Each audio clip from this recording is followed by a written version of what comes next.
วันนี้เรากินอาหารเช้ากันเนาะกองทัพต้องเดินด้วยชอบเดี๋ยวจะมาเบิ่งว่าเขากินอย่างไปเดี๋ยวไปเบิ่งกัน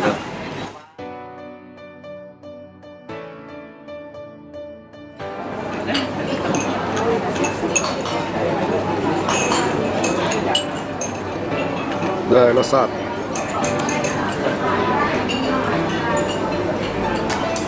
ก่อนมาลองข้าวแล้วเราต้องเอาไปทำเราไปใส่แล้วติดตามไปเลย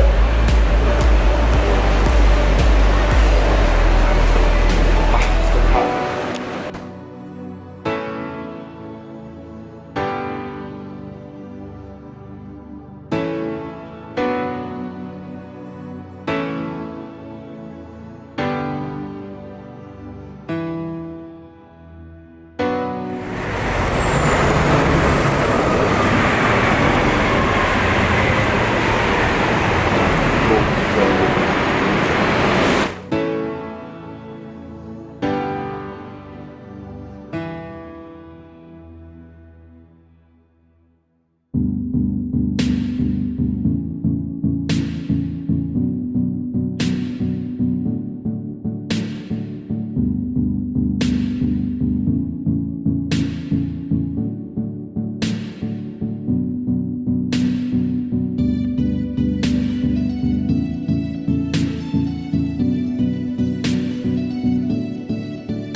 นะครับหน่วยงานท่านผบ.นะครับแชร์กงเหย่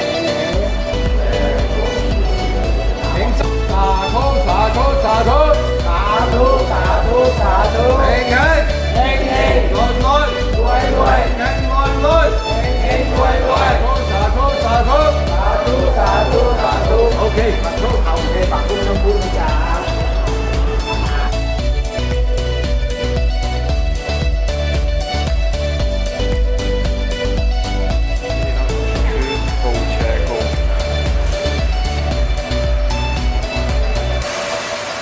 สิ่งใดได้สิ่งนั้น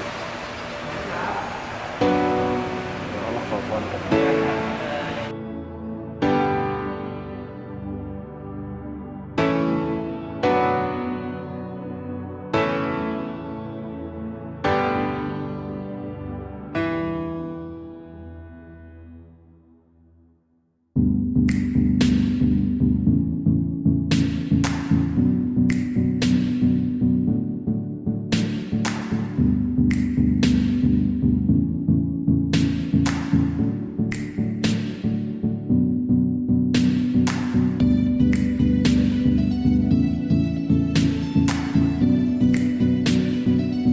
สำหรับคลิปนี้เนาะ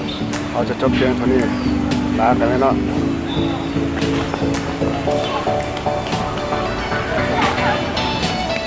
บ๊ายบายสบายดีเจอกันใหม่ในคลิปหน้า